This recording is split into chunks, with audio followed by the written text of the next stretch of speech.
França Internacional, emissões em língua portuguesa. São 18 horas em Paris, 17 horas em Luanda. Stephanie Palmer. Bem-vindos à segunda emissão da RFI em português desta quinta-feira, 7 de outubro. A marcar a atualidade, o escritor tanzaniano Abdul Razak Gurnah ganhou o Prémio Nobel da Literatura. O Parlamento turco ratificou ontem o Acordo de Paris de combate às alterações climáticas. A polícia moçambicana encontrou o esconderijo de Mariano Nhongo, líder dissidente da Renamo. No controle técnico desta emissão está Duško Sekolic. Já a seguir as notícias. RFI. Começamos este noticiário com a atualidade internacional. O escritor tanzaniano Abdul Razak Gurnah, cuja obra aborda questões como o colonialismo e a problemática ligada à vida dos refugiados, foi galardoado nesta quinta-feira com o Prémio Nobel da Literatura 2021 pela Academia Real Sueca. Abdul Razak Gurnah é o primeiro autor negro africano a ser reconhecido por esta academia em mais de 30 anos, depois do nigeriano Wole Soyinka, laureado nos anos 80. Leonardo Silva tem mais informação. Nascido em Zanzibar, na Tanzânia, em 1948, onde ele fugiu em 1968 devido à perseguição de que era objeto, na época, a minoria muçulmana do país da África do Leste, Abdul Razak Gurnah reside desde então na Inglaterra. A sua literatura, que aborda as questões com as quais a África pós-colonial é confrontada no mundo atual, é marcada pela sua experiência como refugiado e, segundo a Academia Real Sueca, retrata uma observação intransigente e ao mesmo tempo empática perante as consequências do colonialismo e o destino dos refugiados no Golfo de culturas e continentes. Segundo o júri do Prémio Nobel de Literatura, a obra de Abdul Razak Gurnah, que até à data publicou uma dezena de livros, afasta-se das descrições estereotípicas e permite-nos descobrir uma visão da África do Leste culturalmente diversa, pouco conhecida em muitas partes do mundo. Gurnah é conhecido, nomeadamente, pelo seu romance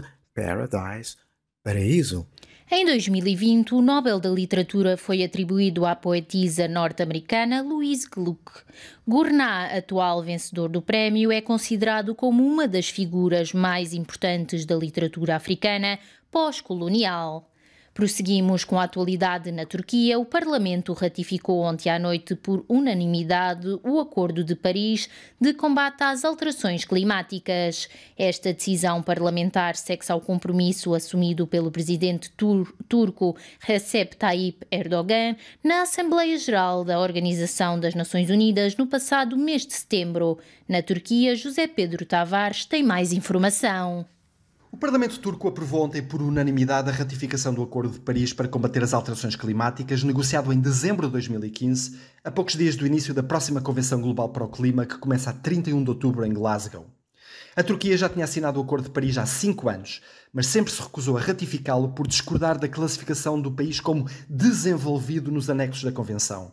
Ankara queria ser classificada como um país em desenvolvimento, o que lhe daria acesso a financiamento para reduzir as emissões de carbono.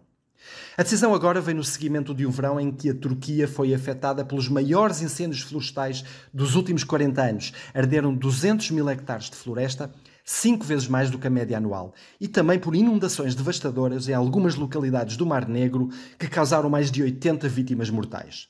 A Turquia é o último do G20, as 20 maiores economias mundiais, a ratificar o Acordo de Paris. O país ainda tem muitas centrais elétricas a carvão e continua a subsidiar investimentos em combustíveis fósseis.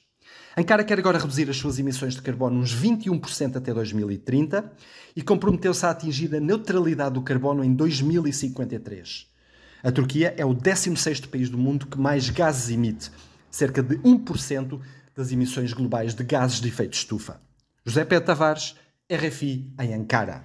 Prosseguimos com a atualidade em França. A convite do governo francês, mais de 30 participantes lusófonos integram a Cimeira África-França, que vai decorrer amanhã em Montpellier, no sul de França. Académicos, escritores, artistas e jovens inovadores africanos vão debater com o presidente Emmanuel Macron o futuro das relações entre o continente africano e França. O escritor guineense Abdoulaye Sylla acredita que está na hora de mudança e é imperativo exigir maior justiça no relacionamento entre os países. É um bom sinal que um dos principais protagonistas dessas políticas que, como é do conhecimento público, muito pouco favorecem o desenvolvimento econômico da África, seja um dos primeiros a estender a mão e dizer: venham conversar comigo. Então, a nossa obrigação, eu não vou como delegado do governo ou de alguma organização, eu vou como um intelectual. Então, a minha obrigação é, no mínimo, ser honesto. Honesto comigo, honesto com o meu país, com a África e também com aquele que me convidou e dizer aquilo que eu penso. E o que eu penso é muito simples. A hora é de mudança, a hora é de se impor maior justiça, maior humanismo no relacionamento entre os países e entre as nações. O registro que acabamos de ouvir foi recolhido por Lígia Anjos.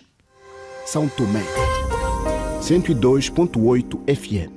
Passamos agora para a atualidade africana. Em Moçambique, a polícia disse ter encontrado o esconderijo de Mariano Nhongo, mas sem o conseguir deter. Mariano Nhongo lidera um grupo de antigos guerrilheiros da Renamo que é suspeito de matar 30 pessoas como forma de contestar o acordo de paz assinado em 2019. O relato é do nosso correspondente Orfeu Lisboa. A descoberta do esconderijo do líder da autoproclamada Junta Militar da Renamo foi anunciada pelo porta-voz do Comando Provincial da Polícia em Sofala, Anelton Sandamela. Operações de perseguição iniciadas no dia 28 de setembro de 2021, dirigidas pelas Forças de Defesa e Segurança, culminaram com o alcance do esconderijo que albergava o Mariano Nhongo e seus elementos, nas matas de Zof, localidade de Mazamba, posto administrativo de Inhaminga, distrito de Xiringom. E como resultado das ações operativas no local, estes saíram em debandada, deixando para trás os seguintes bens: arroz, farinha, feijão e óleo alimentar, bem como capulanas roubadas no estabelecimento comercial, falamos das barracas, Enche na Pamimba, posto administrativo de Galinha, no passado dia 9 de setembro de 2021. No ataque e saque a um estabelecimento comercial, 2 pessoas foram mortas. De Maputo para a RFI, Orfeu, Lisboa. Em São Tomé e Príncipe, o Programa Alimentar Mundial está a apoiar 25 mil crianças em idade escolar inscritas no Programa Nacional de Alimentação e Saúde Escolar com financiamento de $700 mil da Shelarham Foundation. Passamos agora para a área desportiva. A seleção guineense de futebol perdeu por 5-0 na deslocação a Marrocos, num jogo a contar para a terceira jornada da fase de grupos antes do play-off de acesso ao Mundial de 2022. Um encontro que a Guiné-Bissau não queria disputar, visto que uma grande parte dos jogadores e da equipa técnica passou a noite no hospital com vômitos e diarreia. Mais pormenores com Marco Martins. O dia foi caótico para os Djurtos, após uma noite complicada de terça para quarta-feira, em que vários jogadores e elementos da equipa técnica estiveram no hospital. O comissário do jogo entre Marrocos e a Guiné-Bissau decidiu que o encontro se deveria realizar. Contra a vontade da Federação Guineense de Futebol, os Djurtos tiveram que entrar dentro das 4 linhas para defrontar a seleção marroquina. O resultado final acabou por ser uma vitória fácil, por 5-0 de Marrocos, frente a uma seleção guineense debilitada.